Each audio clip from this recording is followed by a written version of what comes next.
And so Spencer literally gets up, he walks over to Kobe, and he feels the man's hard on. He just grabs it, he feels it. I see one of the girls take a bag out of her pocket with white powder in it, takes out a scoop, puts it near her nose, and just boom! What's good, y'all? It's Acrello. So this embarks the new daily journey of daily Storytime videos. I got stories to burn, and I said to myself, why not give you guys entertaining content every single day that's also easy to make and, let's be honest, easy to edit. But today's video is a story time, and that's what my channel is probably going to consist of, story time videos, straight from the heart. These are all real stories, and today's story is a very chilling one. Now, it's not chilling as in like really scary, but this story definitely freaked me out. Now, I live in Michigan, and there's a place called Dimondale, Michigan. I don't live there, but the friends of my parents did. So my dad was friends with a fellow coworker, and he wanted our families to meet. So our parents agreed, and they drove us to Dimondale, Michigan, to these people's house, so we could do some sort of camping thing. We would roast marshmallows, we would camp in the backyard, we would do all of that. Now, what I didn't know is that these people had kids that were around our age. And this was about 2 years ago, so I was 16 at the time, about to turn 17. I didn't know if they had kids our age. So I'm sitting down, I'm in the living room, and I'm watching their smallest son. His name was Avery. I'm watching him play Fortnite. And he has his friend over named Kenny, who is absolutely hilarious, by the way. And they're playing Fortnite. I'm just watching them play Fortnite. Now, I'm thinking those are the only kids that are going to be there. I'm thinking that's all there is. So I was surprised when 3 girls who were my age walked in. And I believe that they were all sisters. If they weren't all sisters, then 2 of them were sisters. And one of them was just their friend. But they walk in, they look at us. They have no idea that we were going to be there or that we were here. They're completely like, what are these people doing in our house? They look at us. I look at them. It's awkward. We don't really say anything. So the story, it was fine. I'm watching them play Fortnite, blah, blah, blah, blah, blah. Now, these 3 girls, they get up and they go to the room. They go to the room that's at the end of the hallway. Now, once they get into this room, I didn't really hear anything for a good 10 minutes, but then all of a sudden, somebody else walked in, and it was another girl, and she walks in, and then she goes into that back room. So I'm like, okay, what is going on? So one dude walked in. He had this big, thick mustache, and he was white. He had this big, thick mustache, and he walks to the room and closes the door. So now I'm like, what are they having, a sleepover? This guy's name was, I believe it was Spencer. And he goes into the room and he closes the door. Then after him, this guy with this gigantic sombrero, he walks in and he goes into the room and he closes the door. His name was Kobe. He was light skinned. He was kind of lanky. He was built like a stick, really, but he seemed cool. He goes into the room and we all good. Eventually, I get tired of watching Avery and Kenny play Fortnite, so I decide to go sit at the dining room table. And I'm sitting there and I'm on my phone. I had just hit 10,000 subscribers on YouTube. I was just sitting there and their mom comes in, the mom of the girls who actually lived there, who had the sleepover. She walks up to me and she goes, the kids, the teenagers, they're in the room over there. You can go hang out with the teenagers if you want. And me being the introvert that I am, out here in these streets, you know what I'm saying? I'm like, oh no, it's fine. I'm okay right here. I'm just doing my own thing. No, I insist. Please, go talk to them. They're good kids. I'm sure they are, ma'am, but I just like doing my own thing. I'm an introvert. I'm okay. And so at this point, I was just tired of going back and forth with her.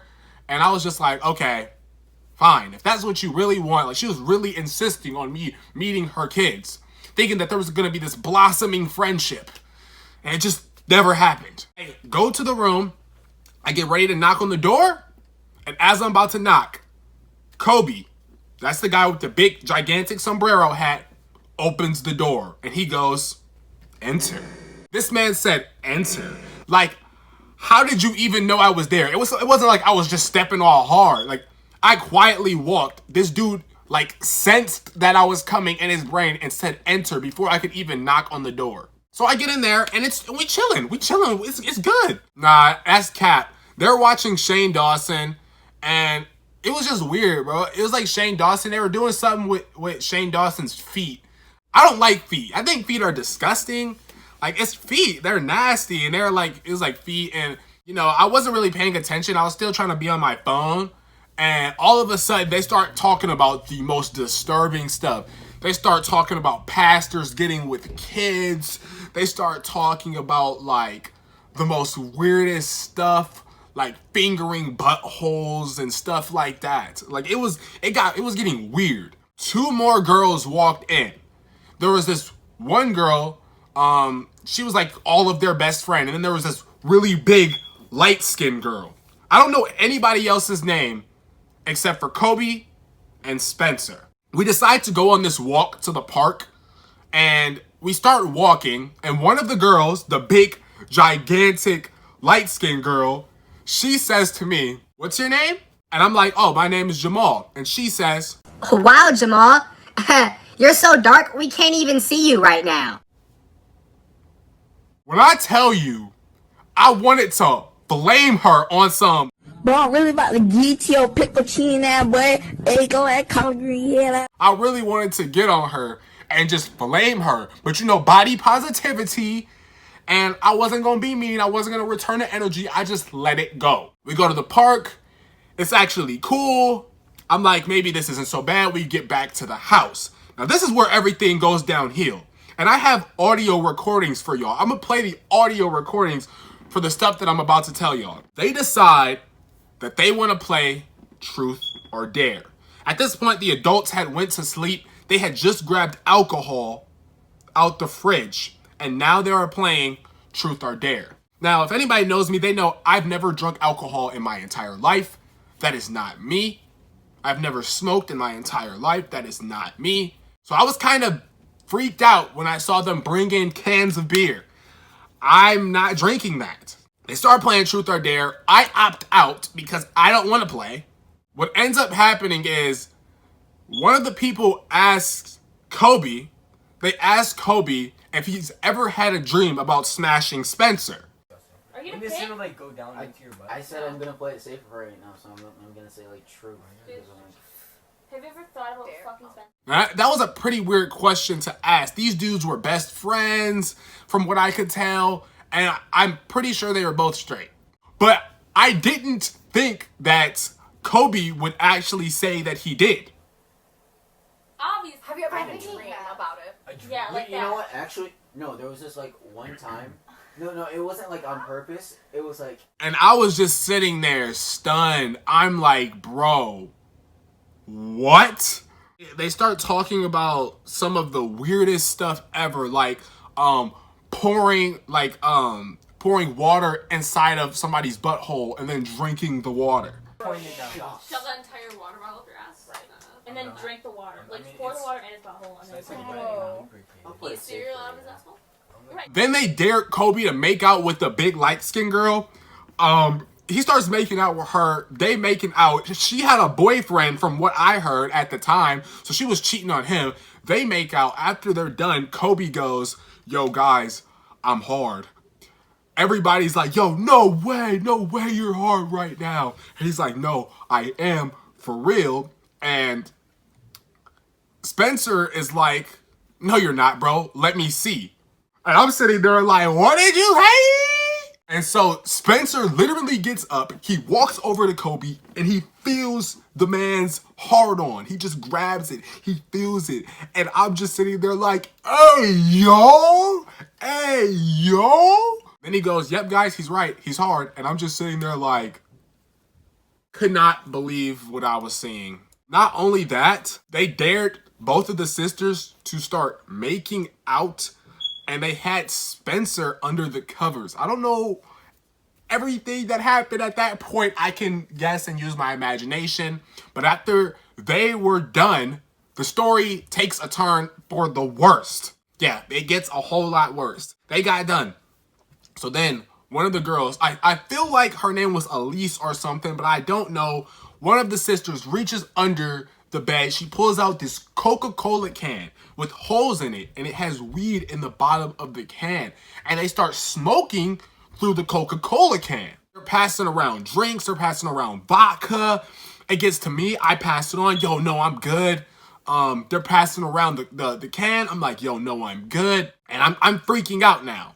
I'm freaking out. I leave the room because, like, it's just too much for me. And then I realize I forgot my charger. So when I go back to get my charger, Spencer's sister is sitting there watching everything. And she's just as uncomfortable as me. And she's like, you shouldn't have came back. And I'm like, why? I see one of the girls take a bag out of her pocket with white powder in it. Takes out a scoop. Puts it near her nose and just snorts. Bro, cocaine. They had cocaine, bro. I'm not joking with y'all. I am so serious, bro. They pulled out the coke. They pulled out the cocaine. No. I was freaked out. I immediately got my charger and I took off. And I could hear them like, oh no, he's going to say something. I was shaking. I was literally visibly distressed. The next day, my dad asked me what was wrong with me, and I told him, and he was just like, yeah, we're never going back there ever again. And I haven't seen them since. Kobe and Spencer, I want to have some words with y'all. Why did y'all think it was okay to try to give me drugs? Y'all tried to give me drugs. They were trying to be all so nice to me that the next morning. They were like, oh, hey, Jamal, how you doing? How did you sleep, bro? I'm not your bro, okay? I'm not your coke bro. I don't snort cocaine like you. It's the worst. And I've never seen those kids again. I've tried to find them. I've tried my best. I just can't simply find the kids. I don't know where they are. I can't hunt them down. I don't even know where to start. But yeah, that is the story time of when somebody literally tried to give me cocaine. Thank you guys for watching this story time. I think I got another one tomorrow. Just as deep, just as funny. See you guys later. Peace.